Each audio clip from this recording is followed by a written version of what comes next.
Dnes vám chcem predstaviť možnosti rekuperácie v Kii EV9. Začnem tými klasickými možnosťami. Level rekuperácie sa nám zobrazuje tu. Momentálne level alebo úroveň rekuperácie mám nastavenú na 0.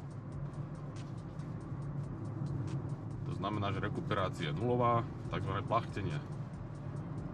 Rozbehnem sa teraz na 90 km za hodinu. Pustím akcelerátor.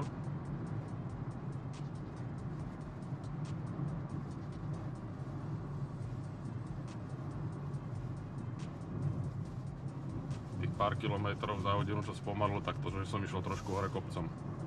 Teraz je dole kopcom, znova sa rozbieham s tým, že nestlačam ani akcelerátor, ani brzdu.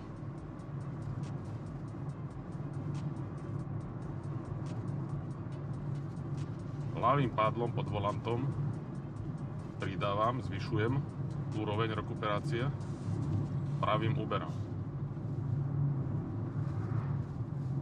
Takže pridám teraz na level 1, úroveň 1. Rozbehnem sa na 90 km za hodinu, pustím akcelerátor. Vozidlo už spomaluje. Tu môžem vidieť okolo tých 30 kW vibrácie do baterky. Znovu sa rozbiehem na 90 km za hodinu. Tam na úroveň 2. Pustím. Už to spomalovanie je oveľa výraznejšie. Krásne tie levely vidíme tu.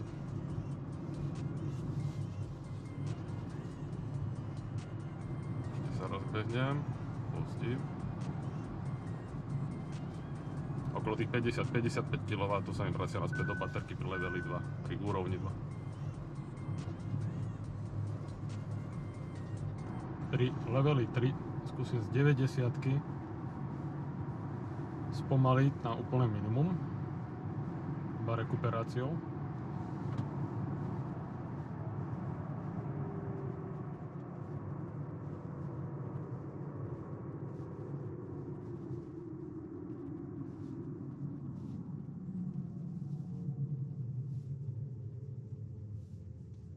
Auto spomalí na nejakých 10 km za hodinu. Úroveň 4 je iPedal, iPedal. Jednopedálové ovládanie. Keď pustím akcelerátor, auto využíva maximálnu rekuperáciu na to, aby zastavilo.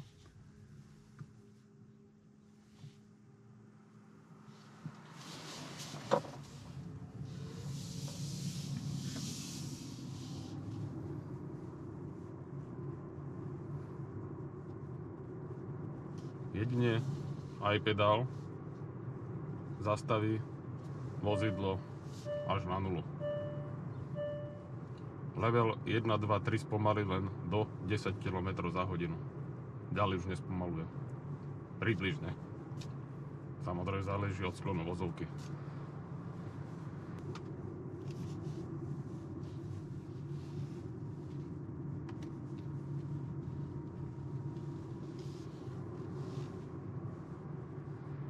Mne osobne iPedal nevyhovuje, lebo pri dlhých trasách, keď musím mať stále nohu na pedáli, tak už ma začína bolieť noha. Trpne mi a pomaličky aj krče do nedostávam. Na krátke vzdialenosti OK, niekde po meste sa motať, a na dlhé vzdialenosti nie. Ďalšia možnosť využívania rekuperácie je, keď mierne stlačím brzdový pedál, tak auto v prvom rade využíva rekuperáciu na spomalenie. Už keď nestačí rekuperácia, tak vtedy až zapája brzdy.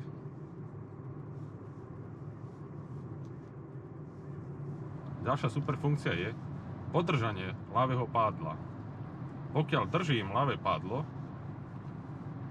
tak mám spustenú maximálnu rekuperáciu.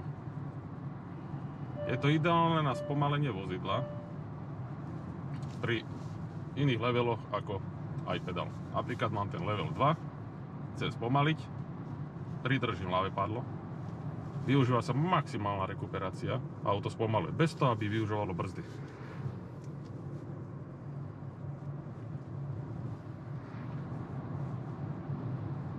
Takže lepšia kombinácia pre mňa ako iPedal je zapnúť si level 2, prípadne level 3 v prípade potreby použiť maximálnu rekuperáciu podržaním ľavého pádla. Ak by aj to nestačilo, tak musím v prípade núdze použiť brzdový pedál. Ale to nie je všetko. V EV9, a myslím si, že to aj v EV6, aj v Ioniqoch, funkcia automatické rekuperácie. Takzvaná inteligentná rekuperácia. Inteligentnú rekuperáciu zapíname tak, že podržím práve pádlo. Zmenil sa mi tu nápis na auto.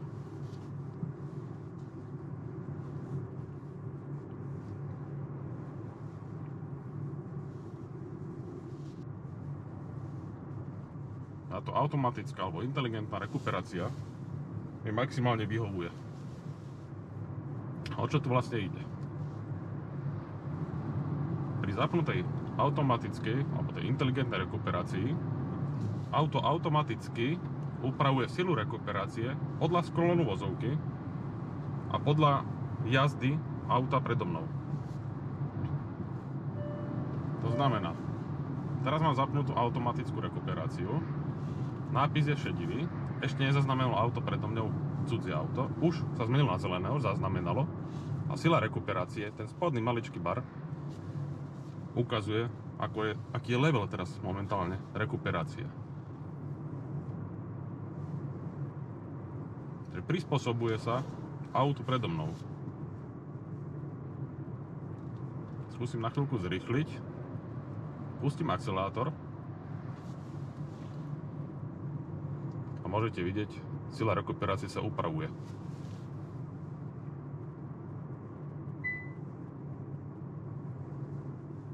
Minimálny level tej rekuperácie automatickej si môžem tiež upraviť tým, že pridávam znovu a uberám ľavým a pravým pádlom. To znamená, teraz ju mám na minimum. Keď pustím akcelátor a predo mnou niekto nie je, tak auto plachti. Keď predo niekto je, tak rekuperácia zvýši ten svoj level automaticky. Ale ja môžem tento minimálny level zvýšiť ľavým pádlom. Posunulo sa to.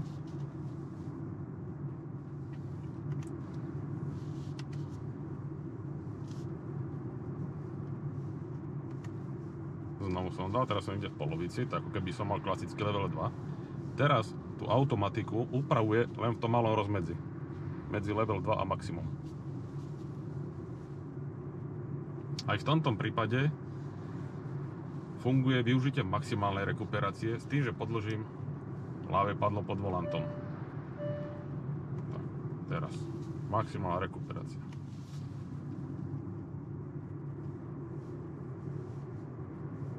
Nakoľko nikto za mnou nejde, môžem si ukázať, že podržaním ľavého padla spomalím auto natoľko, že ostane až stať. Držím. Maximálna rekuperácia. Ak zastavím,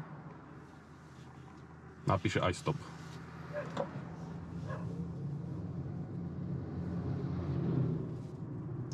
Takže na to, aby som spomalil až zastavil, som vôbec nemusel používať brzdový pedál.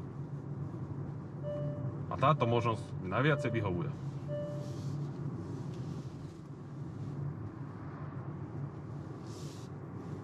Ak potrebujem vypnúť automatickú rekuperáciu, znovu podržím práve padlo pod volantom. Už mám znovu klasickú. Cez setup EV inteligentná regenerácia, si môžeme zvoliť silu spomalenia.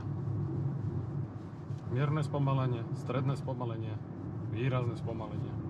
To znamená, ak bude rýchlo reagovať na zmenu rýchlosti auta predo mňou. Doplňujem aj ukážku, že sa mení aj automatická regenerácia, rekuperácia podľa zmeny sklonu vozovky. Máličko to tam vidieť, ale je tam tá zmena toho maličkého baru pod nadpisom auto. Napíšte mi do komentárov pod video, ako používate rekuperáciu vy. Či vám trošku pomohlo toto video. Zatiaľ ďakujem za pozornosť a dovidenia.